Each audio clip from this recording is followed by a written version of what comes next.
मी नेहाल पाटील, मानव उत्थान मंचचा सदस्य.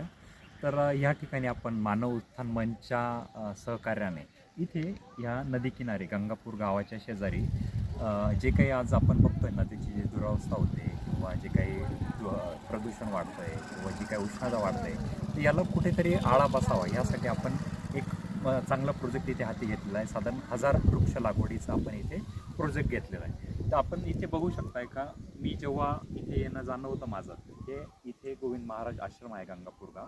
तर हा जो एरिया पूर्ण धसत चाललेला आहे, म्हणजे दरवर्षी इथे लँडस्लायडिंग होते. का तर इथे कुठल्याही प्रकारचं वृक्ष नाही आहे किंवा झाड नाही आहे. तर इथे आपण मानव उत्थानच्या सहकार्याने एक चांगली वृक्ष लागवड साधारण 1000 झाडांचं इथे ह्या वर्षीचा प्रोजेक्ट आपण करतोय 2026साठी. तर यामुळे काय होतं की इथे जी लँडस्लायडिंग होते ती तिथे कुठेतरी आळा बसेल आणि एक नदीला एक सौंदर्य तिचं जे प्राचीन सौंदर्य आहे ते कुठेतरी तिचं परत मिळवून देण्याचा एक छोटासा प्रयत्न आमच्यातर्फे असेल. धन्यवाद.